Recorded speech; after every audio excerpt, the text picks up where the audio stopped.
Sir நான் இந்த மாதிரி இந்த வேட்பாளர் இவர் திமுகவில் நிற்கிறாரு அப்படின்னா சொல்லணும்ல சார். எங்கே சார் போனீங்க நீங்கள்? அப்போ நீங்கள் என்ன சிஸ்டம் வச்சுருக்கீங்க? என்ன ஓட்டு மிஷினில் மாற்றுறீங்களா? இல்லை அந்த உதயசூரியன் சின்னத்தை பார்த்ததுமே மக்கள் ஓட்டு போட்டுருவாங்க அப்படிங்கிற ஒரு நம்பிக்கை. நான் என்ன சொல்கிறேன், நீ நிற்கிறேன்னே எனக்கு தெரியலையே. என்னவோ கேட்டால் மஞ்சள் டோக்கனு, பச்சை டோக்கனு, அந்த டோக்கனு, இந்த டோக்கன்றாங்க. இது எப்படி வந்து காசை கொடுத்தாங்க இல்லை வேறு எதுனா எப்படி இன்ஃப்ளூயன்ஸ் பண்ணாங்க அப்படின்னு நமக்கு தெரியல. பட் ஆனால் எங்களை பொறுத்தவரை, என்னை பொறுத்தவரை இது வந்து தேர்தல்லாம் இல்லை. தேர்தல்லாம் யார் திராவிடத்தை கடுமையாக வந்து பேசுகிறாங்க? ஒரு 2-3 பேர் தானே பேசுகிறோம். நான் அவ்வளோ முட்டாளாம், இதெல்லாம் தெரியாதாங்க. அதெல்லாம் அதை பார்த்துக்க வேண்டியதான். எவ்வளோ நாள் நீங்கள் பண்ணுவீங்க? நடுங்குறீங்கல்ல. நீங்கள் என்ன சொல்கிறீங்க? திமுக, பிஜேபி போன்ற அதிமுக, பிஜேபி போன்ற கட்சிகள் நேரடியாக களத்தில் இறங்காமல் சில உதிரிகளை வைத்து எங்கள் மீது விமர்சனம் வைக்கிறார்கள். உதிரிகளை பார்த்து பயப்பட ஆரம்பிச்சிட்டிங்களா நீங்கள்? அப்போ இருந்தாலும் நம்மளை பேச வச்சு ஒரு குறுகிய வட்டத்துக்குள் அடைக்க வைக்கிறோம். பெரியார் சார் இவங்களுக்கு என்ன நினைப்புனா சார், இவங்களுக்கு அது வந்து பெரியார் அங்கே போய் எதுக்குலாம் பேசி சார் உண்மையிலே சொல்ல போனால் இந்த ஜெனரேஷனுக்கு இப்போ ஒரு நீங்கள் ஒரு 40-50 வயது கடந்தவங்களுக்கு கூட சரி, பெரியார்னா ஒன்றும் பெருசாலாம் ஈடுபாடு இல்லை சார். அந்த பிராண்டு எங்கேயோ 2-3 சூப்பர் மார்க்கெட்டில் விற்கிது சார். குறிப்பாக திமுக என்ற சூப்பர் மார்க்கெட்டில் அந்த பிராண்டு மட்டும்தான் விற்கிது. அப்போது அந்த எதிர்ப்புங்கிறதோ அந்த சிந்தனையே அவங்ககிட்ட இல்லை சார். நம்மளா சொல்லிக்கிறோம், அது ஈரோடு வந்து பெரியார் மண்ணு, பெரியார் அதை பண்ணார் இதை பண்ணார். ஒன்று மண்ணு சார், அது வெறும் ஏடா ஏன்னா கொஞ்சம் கூட ஒரு சூடு சொன்னாலும் மண்ணு மாதிரி கிடக்குற அப்படின்னு நம்ம சிலர் சொல்லுவோம் தெரியுமா? உண்மையிலே அது வெறும் மண்ணு.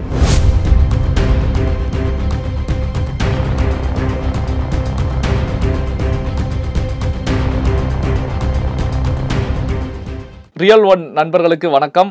இன்று நம்மோடு இருப்பவர் புரட்சி தமிழகம் கட்சி தலைவர் வழக்கறிஞர் ஏர்போர்ட் மூர்த்தி அவர்கள். வணக்கம் சார். ஈரோடு கிழக்கு சட்டமன்ற தொகுதி களத்தில் பல நாட்களாக இறங்கி நீங்கள் வேலை பார்த்தீங்க. களத்திலேயே மக்களுடைய மனநிலை எல்லாமே உங்களுக்கு தெரிஞ்சிருக்கும். இப்போ பார்த்தீங்கன்னா நாம் தமிழர் கேண்டிடேட்டை பொறுத்த வரைக்கும் சீதாலட்சுமி அவங்கள பொறுத்த வரைக்கும் பல்வேறு முறைகேடுகள் நடைபெற்றுச்சு. நாம் தமிழருடைய பூத்து இளைஞர்களை தம்பிகளை வரவிடாமல் தடங்கல்களை ஏற்படுத்தினாங்க. சில இடங்களில் வாக்குகள் கூட மாற்றி போடப்பட்டிருக்குது அப்படிங்கிற கருத்துக்களை முன் வச்சிருக்காங்க. இதை எப்படி பார்க்குறீங்க சார்? நான் அந்த ஈரோட்டில் இருந்த அந்த 5-6 நாட்களில் ஒரே ஒரு இடத்துல கூட திமுக ஒரு ஆட்டோவில் கொடி கட்டி நாங்கள் நிற்கிறோம் எங்களுக்கு ஓட்டு போடுங்க அப்படின்னு ஒரு பிரச்சாரம் கூட நடக்கலை சார். ஒரு கட்சி தேர்தலில் நிற்குதுன்னா எப்படி அது பிரச்சாரம் பண்ணாமல் எப்படி கடந்து போக முடியும்? அப்போ பிரச்சாரம் எதுவுமே பண்ணலைன்னா எப்படி அவங்க இந்த தேர்தலை களத்தை அதான் வேறு ஏதோ ஒரு சிஸ்டத்தை அவங்க வந்து அடாப்ட் பண்ணுறாங்கன்னு தானே அர்த்தம். அதுக்கு இப்போ பொதுவாக எல்லாருக்கும் ஒரு பதட்டம் இருக்கும்ல, நம்ம ஜெயிக்கணும், நாம் வந்து இன்னொருத்தன் போய் எனக்கு ஓட்டு போடுன்னா நான் என்ன நச்சரிச்சுன்னுங்கிறான், ஒரு ஓட்டை போட்டுருமா அப்படின்னு கூட சிந்தனை வரும்ல. ஆனால் இவர்கள் அதையும் மீறி இப்போ எந்த பக்கம் தமிழா நாம் தமிழாக நிற்கிறாங்க. அது வந்து நம்ம வெகுவாக பாராட்டி தான் தீரணும். எந்த ஒரு டீ கடைனா கூட 2 நாம் தமிழ் தம்பி, எந்த ஒரு ஹோட்டலில் சாப்பிட்டுருந்தா கூட 2 பேர் உட்காந்துங்கிறாங்க. அப்போது அந்த அளவுக்கு ஒரு தேர்தல் பிரச்சாரத்தை அவங்க செய்கிறாங்க. நீங்கள் ஏன் வரவே இல்லை? நான் கூட இப்போ ஒரு சில இடத்துல சொல்லியிருப்பேன். நம்ம தமிழா பாண்டியன் ஒத்தையில் வந்து அவர் உட்காந்துன்னு ஓட்டு கட்டுன்னு போகிறார். அவர் நிற்கிறார் எலெக்ஷனில். அப்புறம் ஒரு இராணுவ வீரர் அவர் வச்சுங்கிற சின்ன வண்டியில் அவரே ஸ்பீக்கருக்கெல்லாம் கட்டி அவரோட அந்த இராணுவத்தில் வாங்கின பேட்ச் கீச்செல்லாம் போட்டுக்கின்னு அவர் ஓட்டு கட்டுன்னு போகிறாரு. கூட ஒரு அம்மா இருக்கிறாங்க. அப்போது இவங்களை கூட நம்ம அங்கங்கே பார்க்க முடியுது. ஒரு சாமியார் ஒருத்தர் திருவாரூர் நினைக்கிறேன், அங்கேருந்து ஒரு சாமியார் அவர் தேர்தல் நிற்கிறார், அவர் பிரச்சாரம் பண்ணுறாரு. எங்கே நீங்கள் போனீங்க அப்போது? இல்லை, இந்த 4 ஆண்டு கால ஆட்சியில் திராவிட மாடல் ஆட்சி மக்கள் நம்பிக்கை அதிக அளவில் வச்சுருக்காங்க, ஓட்டு போட்டுருவாங்க அப்படிங்கிற கான்ஃபிடென்ட்டில் பிரச்சாரங்கள்ல நீ நிற்கிறதே அப்போ தெரியாதுல்ல சார். நான் இந்த மாதிரி இந்த வேட்பாளர் இவர் திமுகவில் நிற்கிறாரு அப்படின்னா சொல்லணும்ல சார். எங்கே சார் போனீங்க நீங்கள்? அப்போ நீங்கள் என்ன சிஸ்டம் வச்சுருக்கீங்க? என்ன ஓட்டு மிஷினில் மாற்றுறீங்களா? இல்லை அந்த உதயசூரியன் சின்னத்தை பார்த்ததுமே மக்கள் ஓட்டு போட்டுருவாங்க அப்படிங்கிற ஒரு நம்பிக்கை. நான் என்ன சொல்கிறேன், நீ நிற்கிறேன்னே எனக்கு தெரியலையே. ஆமாம்மா நம்ம சின்ன நிற்கிதாம்மா, நம்ம கட்சி நிற்கிதாம்மா, உதயசூரியன் நிற்கிதாம்மானா நீ சொல்லணும்ல. ஏன் அப்போ நீங்கள் என்ன மெத்தடை யூஸ் பண்ணீங்க இந்த தேர்தலில்?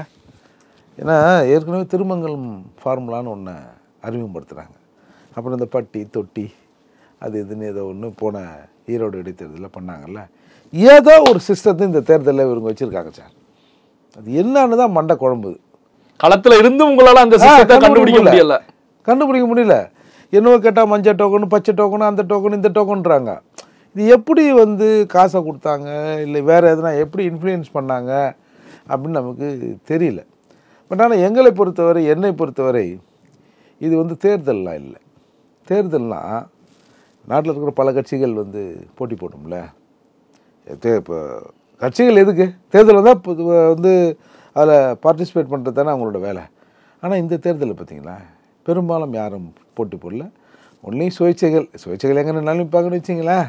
இப்போ தமிழா பாண்டியெல்லாம் போய் அவர் என்ன ஜெயிச்சுன்னா ஈரோடு சட்டமன்ற தொகுதியில் நின்று ஜெயிச்சு ஈரோடு சட்டமன்ற உறுப்பினர் ஆக போகிறாரா?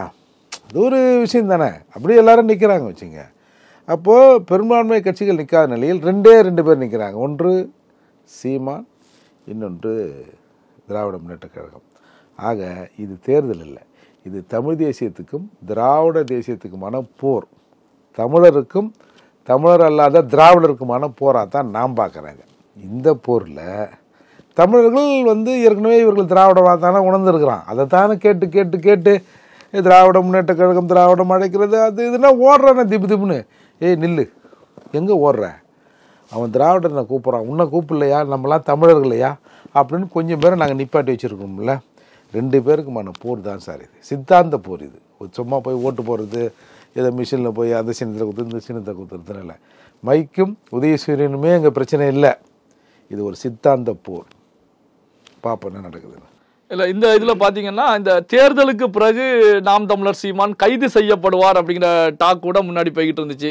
என்ன அப்படின்னா தேர்தல் பிறகுதான் கைது நடவடிக்கையில் திமுக அரசாங்கம் ஈடுபடுவதற்கான வாய்ப்புகள் இருக்கிறது அப்படிங்கிற செய்திகள் போச்சு. அதுக்கான வாய்ப்புகள் இருக்கிறதா? அதை தான் நான் மேடையில் கூட பேசியிருப்பேன். We are waiting for the date. ஏன்னா 8ஆம் தேதி தேர்தல் அறிவிப்பு வந்தவுடன் 9ஆம் தேதி சீமான் எப்படி வெளியிருக்கார் பார்த்துருவோம். அதுக்கு தானே வெயிட் பண்ணுறோம். பண்ணுங்க. ஏதாவது இந்த மாதிரியான நெருக்கடிகள் வருகிற போது தான் பலரின் உண்மை முகம் வெளியே வரும், நம்முடைய சுயமுகமும் வெளியே வரும். ஆக இதெல்லாம் மிரட்டி பார்க்குறது. அவரை கைது பண்ணாங்க, இவரை கைது பண்ணுவாங்க, கைது பண்ணிட்டு எனக்கு அப்படியே கூட்டு போய் நேராக எடுத்துமே அந்த காலத்தில் ஜில்லட்டின்னு ஒரு மிஷின் இருந்தாமே, அப்படியே எடுத்துமே வந்து தலையை உள்ள வச்சு நசுக்கி தலையை தனியாக விட்டுருவாங்களாம். அந்த மாதிரி எதனா சிஸ்டம் எதனா வச்சுருக்கீங்களா? ஒன்றும் சீமான் ஒன்றும் சிறைக்கு பார்க்காதவங்களே. இப்போ இதெல்லாம் பேசுனா இந்த மாதிரிலாம் நடக்குன்னு அவருக்கு தெரியாதா? அது யாரும் உங்கள் கையில் இருக்குது, நீங்கள் பண்ணுவீங்கன்னு தெரியாதா? அதையும் கடந்து தானே வராங்க. பார்ப்போம். ஏன்னா அந்த மாதிரி தான் இவங்க தேர்தல் நடக்கும்போதே இதை கிளறி விட்டாங்க.